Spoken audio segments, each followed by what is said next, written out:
With just 2 campaigns, we were able to generate over 9,000 purchases and over 1.7 million in sales over the last 24 months for this pet accessory brand. And so in today's video, I'm going to show you how we've done that and how we've done that with only a handful of campaigns, right? I'm going to show you where we started and the decisions that we made to get to only a handful of campaigns and how we were able to do 1.7 million in sales over the last 24 months. Now, just quickly before we jump in, we offer free Google Ads audits. They are literally packed full of value. It'll be the best thing you do all year. In the link below, if you're spending above 4K a month on ads right now and you're an e-commerce business and you want to know how to get better performance out of your ads, hit that link, book some time on my calendar, and we will do you a completely free audit. If you're below that, or if you're just interested in getting weekly insights, updates, case studies, strategies, and like some super thorough stuff on how you can improve your Google Ads results, we have a weekly newsletter that we post every week and it's packed full of value. That will be the second link in the description. Okay, let's jump straight back into this video.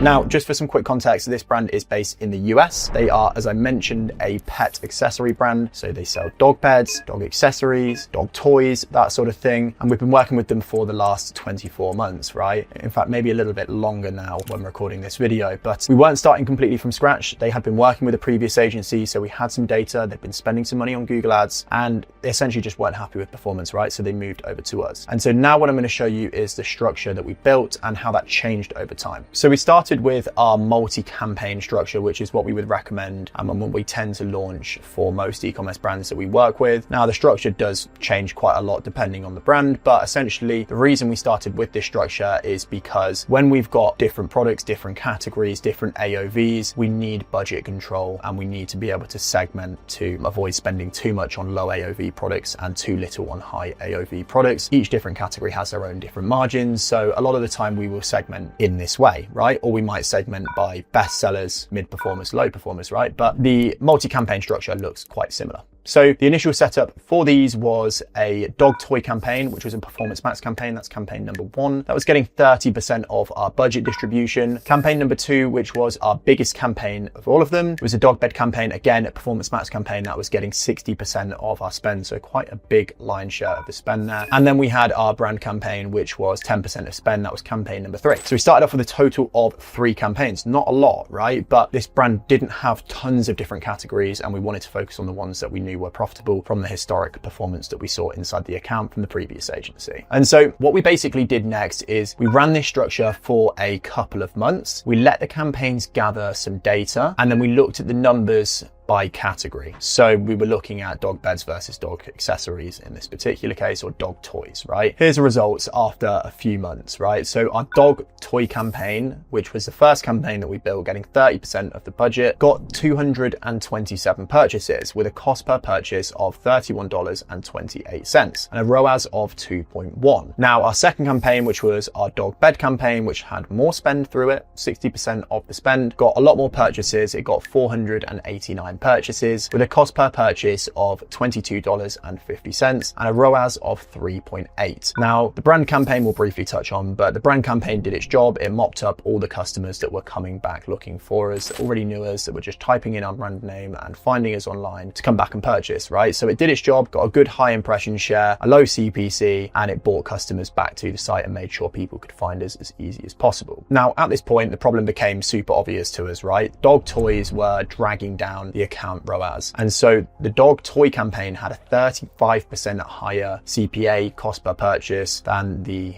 dog bed campaign. And it became clear to us at this point that not only did it have a higher CPA for the toys, it also had a much lower average order value, right? So really this becomes a problem with the unit economics, right? We can't afford to spend that much on toys, but we can afford to spend a lot more on our dog beds. So the toy buyers, when they were buying from the site, on average spent around $25 with us per order. But the bed buyers, the same people buying beds, spent around $150 per order. Now, we were roughly paying the same CPC for both. And so if you take that CPC, let's assume it's $1.20, right? If we get 10 clicks at $1.20 each, we've spent $12 on ad spend. Now, on a $25 toy product, that completely wipes out your profit in the order, right? You don't have any room for error at all. But on a $150 dog bed, you can afford to spend more to acquire that customer. You can spend more on clicks without being unprofitable in doing so. With the same click cost, you've essentially got completely different unit economics because the AOV is much higher on the beds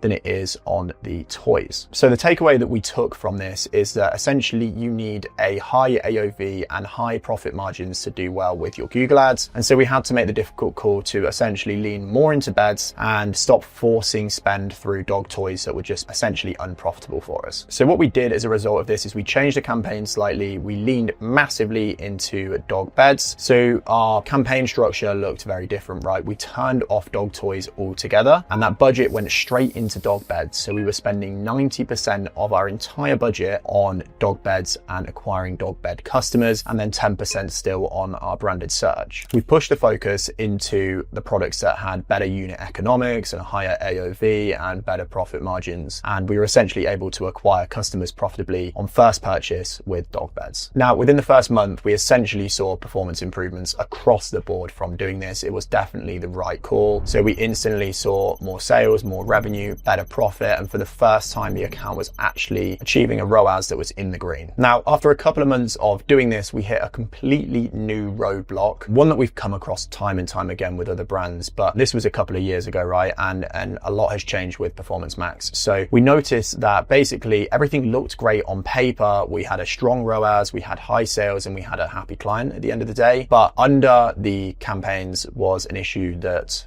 we needed to address, essentially. PMax was essentially spending most of its time nurturing people who had already known about the brand and already bought from the brand, instead of trying to find new customers. This is not uncommon at all. In fact, PMax does this a lot. It will try and find you the cheapest conversions, and they normally come from middle of funnel and bottom of funnel customers that either have already heard from you and purchased from you before, or have considered purchasing a similar product online, right? And so it wasn't going out and finding new customers, first time customers for us, and that was essentially killing growth and meaning that we were spending more, not actually achieving any more sales on the Shopify side. So the way we spotted this is we looked in our search terms, right? So if you go through your search terms and you notice that tons of traffic is coming from people that already have heard about you, they're typing and they're looking for your brand, that's a good sign that your Performance Max campaign is just remarketing like crazy. Another thing that you can do is you can look in your Shopify dashboard, you can look at new versus returning customers. If your returning customer rate is really high and your new customers aren't climbing, again, another sign that you're spending too much remarketing to existing customers. And these are potentially people that already would have bought anyway, so you don't want to be spending tons of money remarketing to people that would have more than likely come back and purchased anyway. And we have that brand campaign, remember. So this was essentially not something that we wanted to do.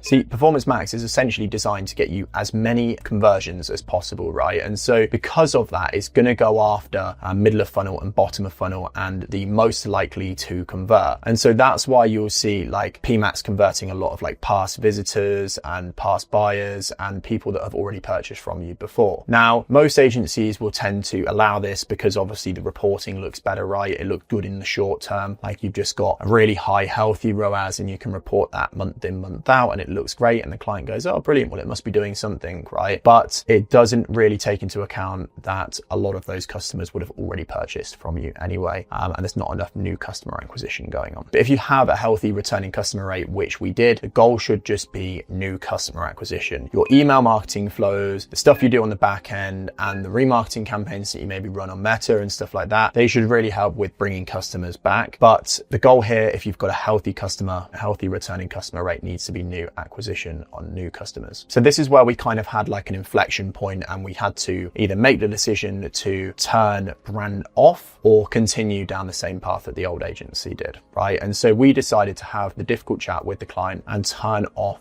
all branded from our Performance Max campaigns, so they were just going out and fighting to find new customers for us. Now, as you can imagine, this is going to affect performance, at least on platform, negatively for a short period of time, right? So what we noticed is the ROAS went down, the CPA went up, and each purchase cost us on paper 21% more than it did previously. Now, most agencies would have seen this and gone, oh God, like we need to hit reverse. They'd panic, they'd turn back on branded stuff, and they'd sit there lapping up that higher ROAS that's just inflated on the brand traffic. So what we tried to do is, as difficult as it sounds, we didn't panic, we left it for 6 weeks, and we let the system sort of relearn on how to find new customers for us. Now, after 6 weeks, what we noticed was a big change in numbers, right? So Shopify new customer revenue went up by 32%. Returning customer rate stayed roughly the same. ROAS went down a bit, but was still profitable, and CPA went up a bit, but again, was still profitable. So what this meant for us is that we'd essentially cracked it, right? We've gone after just new customers and new customers only, and we're now able to do that 6 weeks later profitably. So once we'd got the structure and strategy right, and we were acquiring customers profitably, we then tightened everything else up, right? So we looked at the dog beds and the different types of dog beds that were converting really well. We built out specific asset groups inside that campaign for those best-selling and high converting dog beds. So we've got copy, headlines, descriptions, images specific to those top selling dog beds. Allows you to get a little bit more tailored, a little bit less broad. Essentially, we did this so we could learn faster and improve performance long term. But essentially what we did as well is we cut over 75 products. So if something wasn't selling or it was dragging down the ROAS, it came out, and this allowed us to essentially improve performance and ROAS just by removing the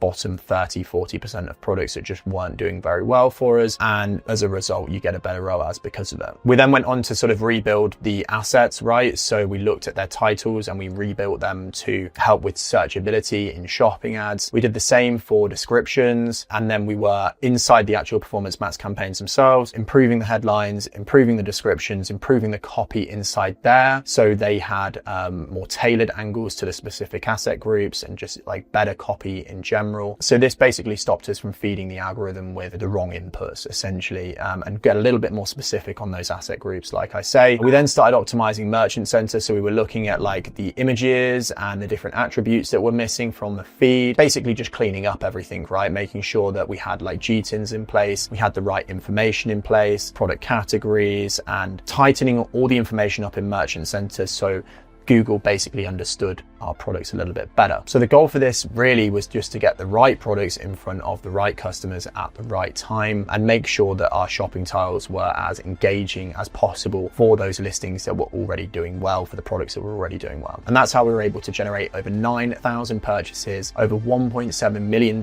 in sales over the last 24 months, most of which came from new customer acquisition. Clients really happy, they're growing their revenue on Shopify, and the performance has been amazing. And specifically new customer acquisition has been great over the last 24 months. And so if you found any value in this video at all, I think one of the main things I want you to gain from this video is that you do not need a ton of different campaigns to generate good performance with your Google Ads. If you have 15 campaigns and they're all spending a small amount of money and only getting a purchase every 1 to 3 days, you don't have the amount of data that you need to allow the algorithm to optimize and essentially allow the performance to stabilize inside those campaigns. And that's when you see ROAS jump up and down and performance feel a little bit erratic. And that's it for me today. If you have found value in this video, please consider giving it a thumbs up, a like, turn on notifications. We're on our way to our first 400 subscribers. So thank you for being a part of the journey so far, and I will see you in the next video. If you do want another video to watch after this, I would watch this video on how to optimize your shopping feed. I think it's a really important part of improving Google Ads, especially in 2026. My name's William Cameron, and I will see you in the next video.